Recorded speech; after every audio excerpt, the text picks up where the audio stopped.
Buenos días, profesora. El tema que voy a hablar del segundo trimestre va a ser de Tránsito Maguaña. Nació en Pesillo, Cayambe, el 10 de septiembre de 1909 y murió el 10 de mayo del 2009. Fue una activista ecuatoriana que a mediados del siglo XX, junto a Dolores Cacuango, dirigió la primera huelga de trabajadores en Olmedo. Era una mujer indígena, analfabeta y maltratada. Inscribe su actividad política en el sindicalismo indígena, que alcanza una importante expresión al conformarse la Federación Ecuatoriana de Indios. Poco después logra que se ponga a fin su sistema de explotación doméstica de las huelgas huasicamias y servicios, y demanda en cumplimiento del Código de Trabajo. Promueve y conforma una cooperativa agraria como uno de los mecanismos de presión social y política para exigir al Estado la entrega de tierras para los indígenas. Comenzamos con el primer punto, que es la biografía. Sus padres fueron Vicente Amaguaña y Mercedes Alba, quienes trabajaban en una hacienda latifundista perteneciente a Roberto y Aquiles Jarrín, quienes laboraban una pequeña parcela o huasipungo junto al volcán Cayambe. Tránsito Maguaña solo asistió a la escuela durante 6 meses, en los cuales aprendió bases de lectura y escritura. Sus padres sufrieron un maltrato físico por parte de sus patrones. Una vez a su padre le rompieron la cabeza por haber ido a recibir terneros sin permiso un sábado. Los indígenas solían referirse entre ellos al patrón como gamonal, que significa patrón de hacienda, pero que en esa época también simbolizaba la explotación más cruel hacia los indígenas campesinos. Recibían la paga de su trabajo, con alimentos como papa, cebada y trigo. Tránsito empezó a trabajar desde los 7 años para los patrones de sus papás, realizando tareas domésticas, porque se consideraba que la niña ya estaba en una edad como para lavar, barrer, traer hierbas, ayudar a pasar la comida a los trabajadores de la hacienda, entre otras actividades. A sus 14 años fue obligada a casarse con un hombre de 25.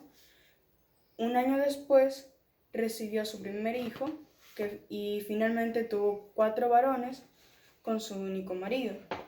Sin embargo, el matrimonio duró poco porque su esposo era un alcohólico que la maltrataba y no apoyaba a los indígenas. Ya divorciada, comenzó a realizar activismo comunitario, primero a través de organizaciones relacionadas por el Partido Socialista Ecuatoriano y después en marchas indígenas, como la Marcha de Quito de 1930, reclamando tierras y derechos laborales. Su participación en la huelga agrícola de 1931 en la localidad de Olmedo le costó la destrucción de su vivienda y 15 años de clandestinidad. En 1944, el movimiento indígena respaldó a José María Velasco Ibarra, quien reconoció oficialmente las organizaciones indígenas campesinas, como la Federación de Indígenas de Ecuador en 1954, y a Tránsito Maguaña apoyó la Organización de los Campesinos de la Costa, que fundaron la Federación Ecuatoriana de Trabajadores Agrícolas del Litoral. En 1946 fundó la Federación Ecuatoriana de Indios, junto a otros líderes campesinos, para promover la distribución de tierras, y en los años de 1950 impulsó la fundación de escuelas bilingües en español y quechua, vinculando al Partido Comunista, luchando por implantar un sistema cooperativo en el campo. En 1961 fue acusada de tráfico de armas y permaneció 4 meses en la cárcel.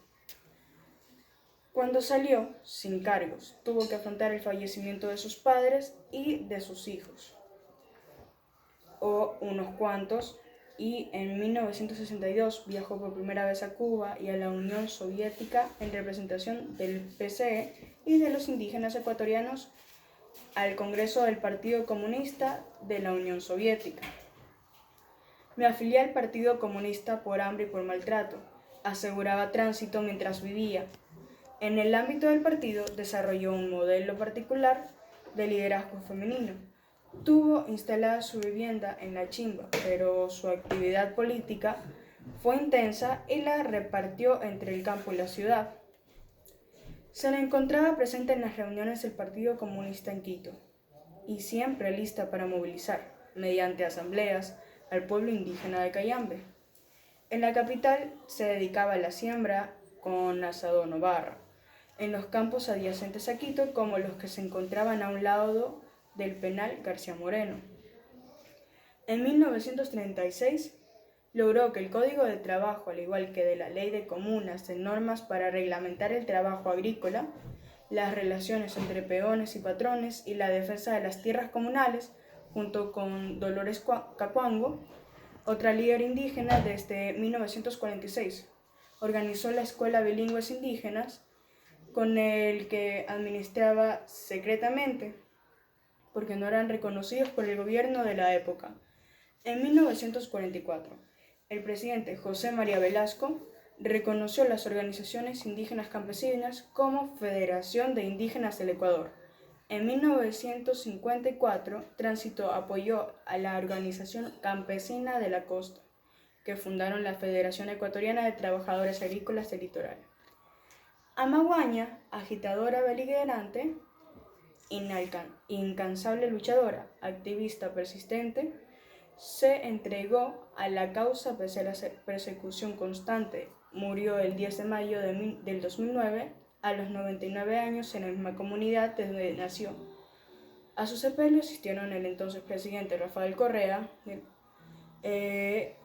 el vicepresidente en ese tiempo y ahora presidente del Ecuador, Lenín Moreno, y diversos líderes del sector obrero, campesino e indígena del Ecuador.